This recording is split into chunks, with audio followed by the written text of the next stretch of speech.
car is all packed up and we're about to leave for the airport, which means our trip to Alaska starts right now.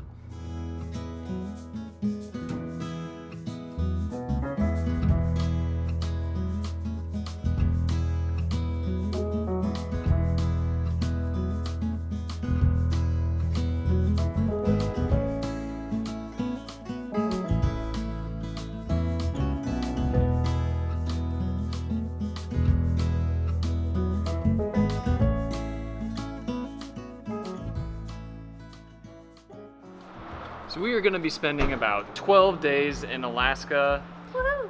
The first part of our journey is going to be spent mostly in Anchorage. Before heading north to Denali, and then we're going to spend a couple days in Juneau. So it's going to be a well-rounded Alaska adventure, if you ask me. Absolutely, we're going to be hitting a lot of cool spots. Right now we've arrived at LAX airport. We are catching a Alaskan Airlines direct flight from Los Angeles to Anchorage.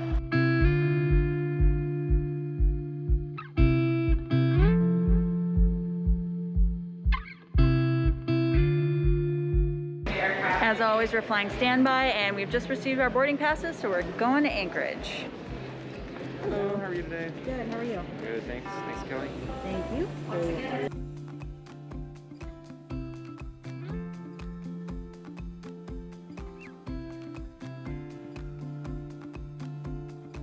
Got a window seat. There's no windows. No cool airline shots for you guys then, sorry. Real quick guys, we need to take a second to thank the sponsor of today's video, Skillshare. Skillshare is an online learning platform designed to help you learn and develop pretty much any skill you want, everything from photo editing to graphic design and even something like mindfulness. I had been wanting to learn Adobe Illustrator for a really long time, but as you may know, Adobe products can be pretty intimidating, so I was really happy when I found the Skillshare class by Daniel Scott, Adobe Illustrator Essentials. He not only teaches everything you need to know about Adobe Illustrator, you even recreate popular logos as a real-life application for the program, which I think is really awesome. Skillshare is committed to giving you the best experience possible, so there are never any ads and they're always adding new premium classes for every skill level. So you should check back regularly. There might be something new on there that you'll want to learn. Kevin and I are firm believers that absolutely everyone has a creative side, and together with Skillshare, we want to help you foster that brilliance. Right now, Skillshare is offering the first 1,000 people to join with the link in the description, 1 free month of Skillshare. That's plenty of time to check out a couple of the classes you've been wanting to take. So head to the description of this video, click on the link, and join us on Skillshare and start creating. And now back to the video.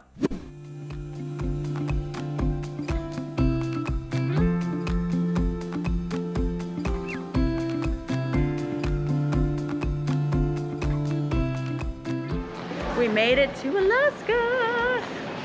It was a relatively uneventful flight, luckily, and we're here 5 hours later. So we just have to grab our bags and then head to our hotel.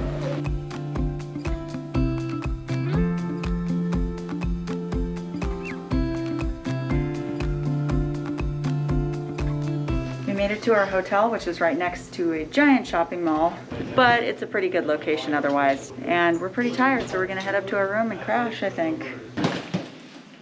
The best part about getting to your hotel room after flying during COVID is taking the mask off. Good morning, happy travelers. Welcome to Anchorage.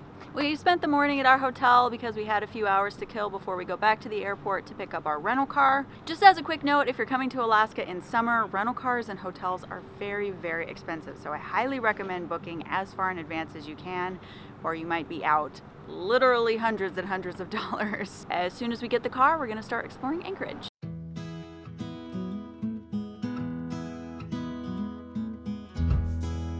So I think our first order of business is to get some lunch.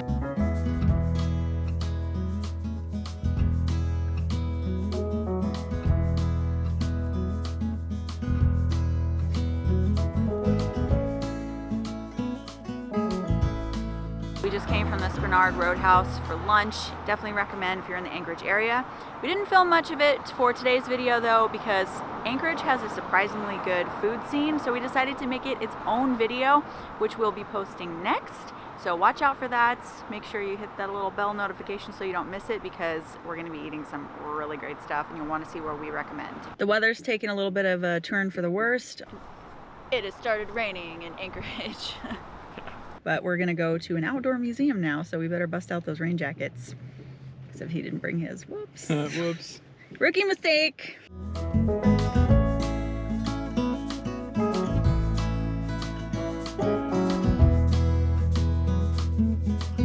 Short drive outside of Anchorage, we have come to the Alaska Native Heritage Center. We've heard that this museum has a really good outdoor area that kind of gives a look into the way that the first native people of Alaska used to live.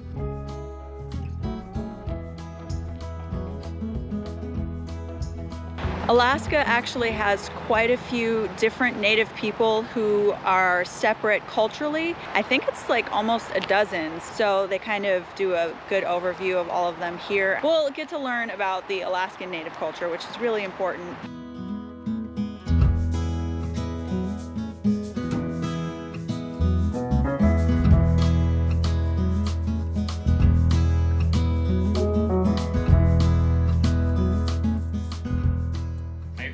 This is an Athabaskan? I think. Yeah, I'm probably going to butcher a lot of pronunciations on this trip, so I apologize in advance. I'll just correct you the whole time, That's your job. whether I'm right or not. That's what wives are supposed to do, right? It's all about confidence. Just outside of here, there is a food catch where they would build a small shack or little hut to store food that's high enough that bears and other animals can't get into it. Cash. What did I say? Catch. Catch.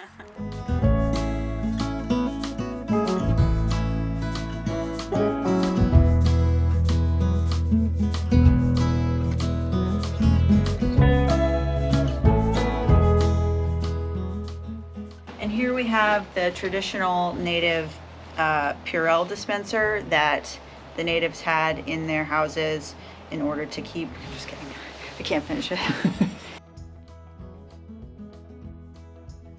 This structure was used by people who lived in the very far north, where it was very, very cold. So you'll see lots of dog sleds, they have fur boots. Also, this one is very, very far underground. They have this traditional exit/entrance here, which you kind of have to climb out of. You gonna go for it? Testing my claustrophobia limits here.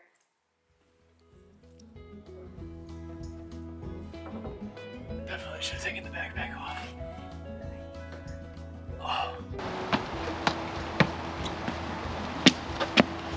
I did it. So I'm kind of sad because it looks like we've missed Alaska's fireweed season. These plants right here.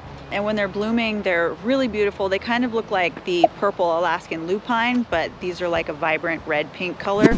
If you ever get a chance to come to Alaska in late summer, you'll see them and it's quite the treat.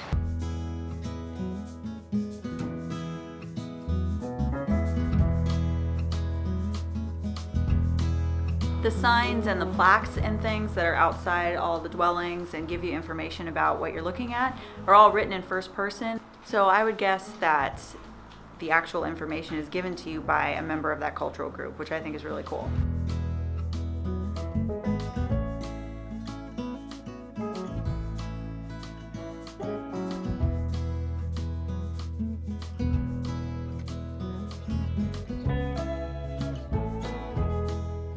There's also an indoor section that has some local vendors and some other exhibits that you can check out.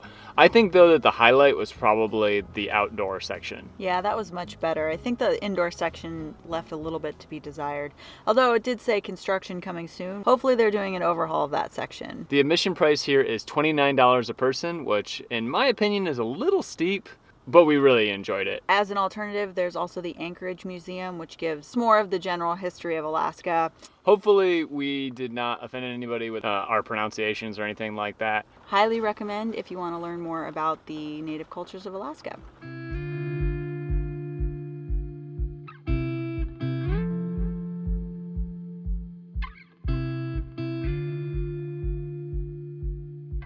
Good morning, happy travelers. We have another full day in Anchorage today, and we're gonna drive about an hour to the Wildlife Conservation Center. And it should be a really scenic drive.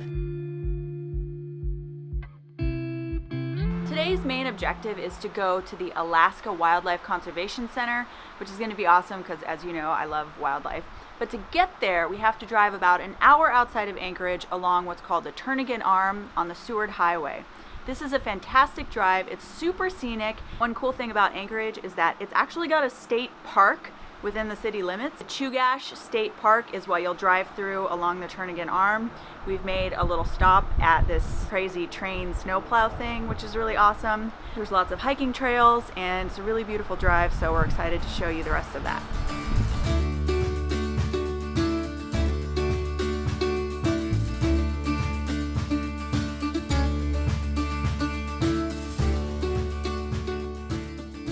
So we were driving up along Turnagain Arm to this spot called Beluga Point. Apparently there's beluga whales that come into Turnagain Arm. So we're driving along and I look over and I see this white hump in the water. And I'm thinking to myself like, oh, that's nothing. That's probably just like a white cap or something like that. Well, I looked back and I saw it again. So we decided to turn around, and sure enough, there's a pod of beluga whales just off the shore. So we stopped and watched them. We saw a tail. Dang, there's a tail. Put the drone up and flew over a little bit. It was one of the coolest experiences ever. I definitely did not think that we were gonna see them today, but sure enough, beluga whales right off of Turnagain Arm. So cool.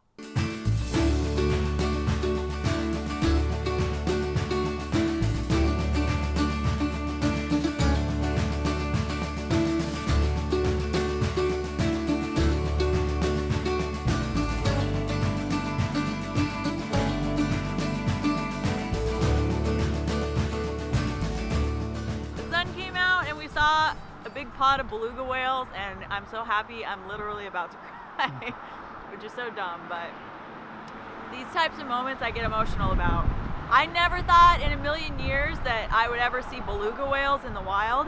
I didn't even know that Alaska had beluga whales until we watched a YouTube video like a week ago. Oh my god, I can't.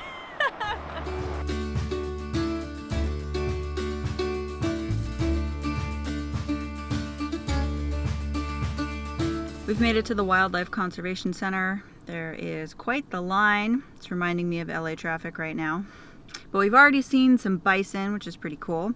It is $17 per adult to get in, unless you're an Alaska resident, and then I think it's $15. And you can either walk around or drive around, which is pretty cool if the weather's not good. All native Alaskan animals. I don't think they have buffalo. Are there? I don't know. We'll see. We're gonna Google it. I worked in Alaska for 2 full summers and I only saw a bear one time. If you definitely want to see wildlife on your trip, this is the spot to go. Plus, if you need any more convincing, the drive from Anchorage is really scenic along the Turnagain Arm. I mean, right here, we're sitting in line, looking around, I can see like 5 glaciers. They have a gift shop area here with bathrooms, and you can get some food if you need that. And also there's a lot of information about the different animals that are here. We found out that they are wood bison that they have, and those are in fact native to Alaska. And an interesting thing is they were actually officially declared extinct in 1941. But about 15 years later, a very small population of them were discovered in a remote area of Canada. So they were captured and bred and released into the interior of Alaska. I don't know if I'd say they'd flourished, but they have been increasing in numbers. There's still a very small amount of them, but that was pretty interesting. I didn't know that there was a different type of bison than what you'd see in like Yellowstone. Also, we learned that all the animals that are here have been injured or orphaned or otherwise couldn't survive in the wild on their own. We saw a bald eagle that had only one wing. An animal like that would never have survived in the wild. So they bring it here to learn about it and give it a life. We saw a bear from far away, so we're gonna go closer to the bear enclosure. And they have wolves around here somewhere, so we're gonna go find those.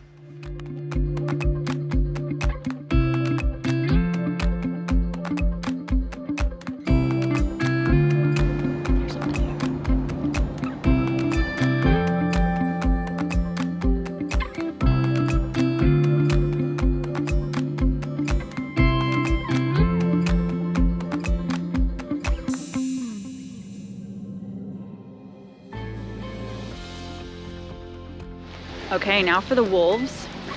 It was a huge item on my bucket list to see wolves in the wild, and we finally did last year in Yellowstone. We'll link to that video if you want to check it out.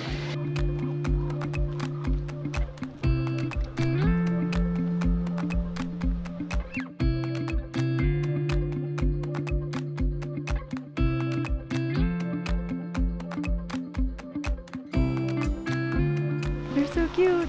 They're rolling around like dogs. Like pretty much our dogs, but cooler.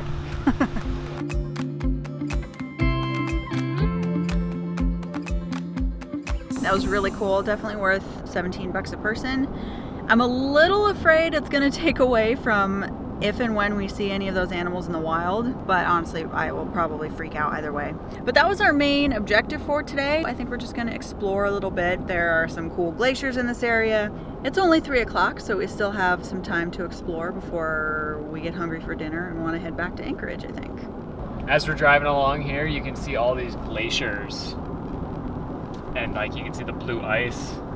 It's pretty awesome. We've come over here to the Portage Lake area. We're at the Byron Glacier trailhead right now, and we're gonna go for a short hike because it looks really awesome over there.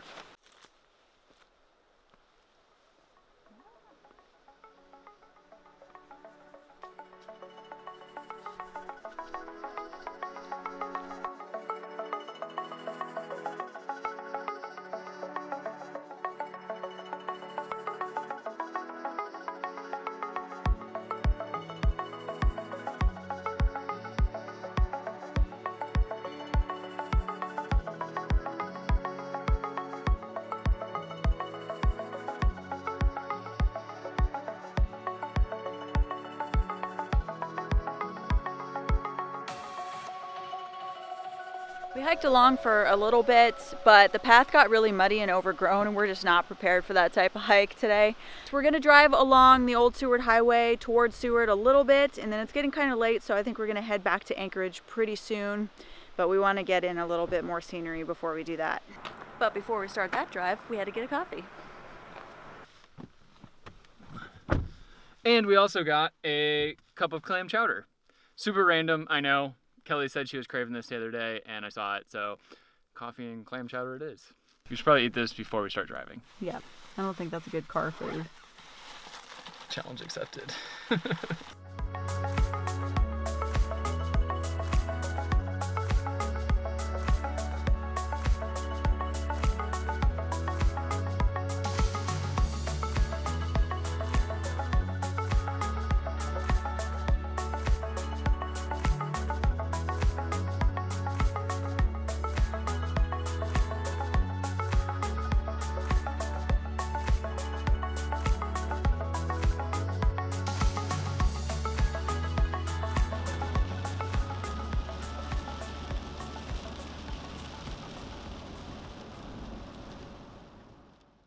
Alright, that's going to do it for this video. Thanks so much for watching, and be sure to subscribe because we have a lot more adventures planned for Alaska.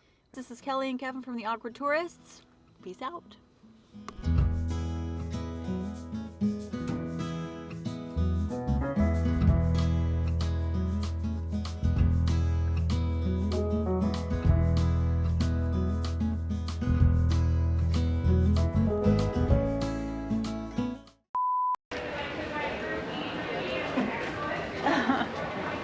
Filming Inception. What if we do this? Ah! Oh no. Phone down. I don't know what I'm trying to say here. Never mind. Forget me. Skillshare is committing you. Getting committed. Ah. Skillshare. So go ahead, head to this. So go ahead, head to this. Oh my gosh. You could drive. So we. I wasn't recording that whole time. Are you kidding me? I'm just kidding. Oh my God. Done. Wow. And he's gone, ladies and gents. It's funny, that's the worst thing you could say to a YouTuber. Oh, I wasn't recording. No!